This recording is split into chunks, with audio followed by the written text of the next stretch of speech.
Je m'appelle Jean-François Leveillard. Je suis marié avec Sylvie depuis 42 ans. Nous avons 3 enfants, 5 petits-enfants, bientôt 6. Nous habitons Rieux-la-Pape, sur la paroisse Notre-Dame de l'Espérance, où nous sommes l'un et l'autre assez engagés sur le territoire paroissial. Et nous avons aussi tous les deux des engagements laïques. Alors pour ma part, l'engagement laïque, c'est que j'ai une sensibilité vis-à-vis des enfants qui sont porteurs d'un handicap.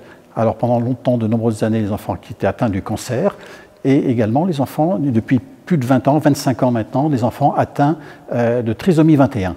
Et que je suis, et que j'ai connu, ils avaient 5 ans, ils en ont 25 maintenant. Et ce qui est formidable, c'est d'être avec eux et avec leur famille pour soulager, en fait, comme on peut.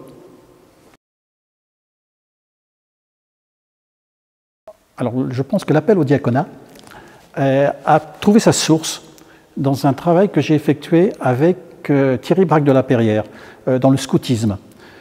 Thierry m'a appris plusieurs choses, notamment le fait qu'on ne laisse personne en chemin, du plus jeune au plus âgé. Et une deuxième chose, il avait un axe auquel j'étais très sensible, c'était son regard sur le handicap et sur notamment les jeunes porteurs d'un handicap. Et il m'a transformé mon regard pour les regarder avec davantage d'amour, ce qui m'a beaucoup aidé. Et puis je pense à aider aussi les jeunes, ils me l'ont dit ensuite par la suite.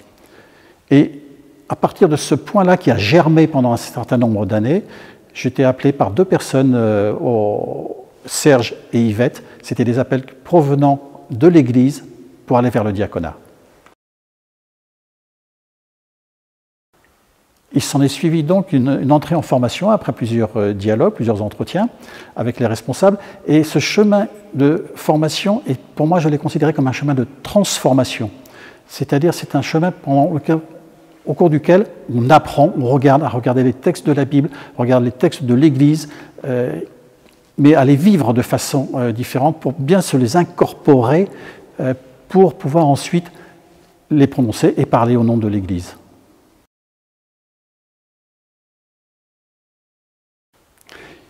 Mon épouse Sylvie est pour moi un point essentiel parce que nous vivons en premier lieu le sacrement du mariage. Et ce cheminement que nous faisons ensemble nous permet d'approfondir aussi le sacrement du mariage.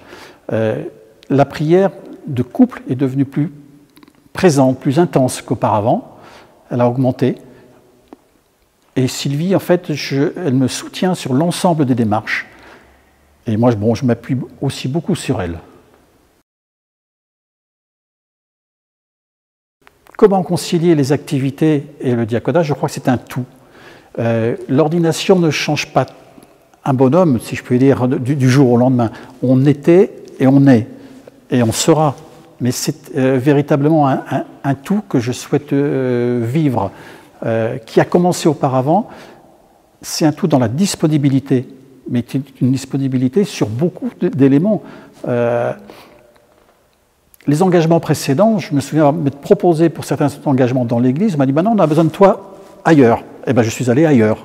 Et je souhaite conserver cet aspect de disponibilité dans la nouveauté. Recevoir un ministère, je pense que c'est, pour moi, toujours rester dans cette disponibilité, dans cet accueil, l'accueil de la parole du Christ. Et je crois que c'est répondre oui, mais c'est un oui global, pas un oui à quelque chose de précis, de particulier ou une action précise. C'est un oui global, et ce oui global, c'est un oui au Christ.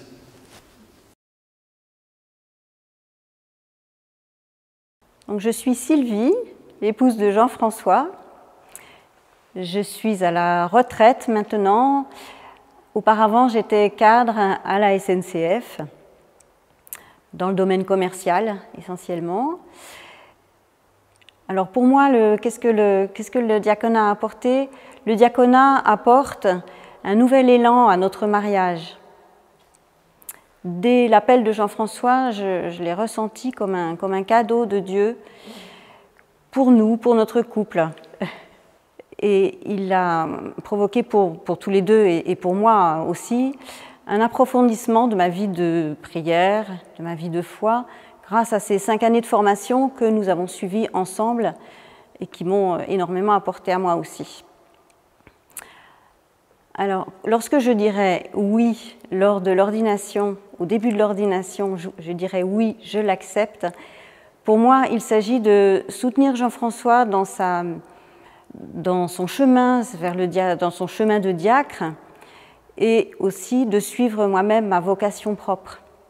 Nous tenons, au travers le diaconat, à rester tous les deux disponibles pour la vie de famille, pour nos enfants, nos petits-enfants, nos parents âgés, et également pour nos amis.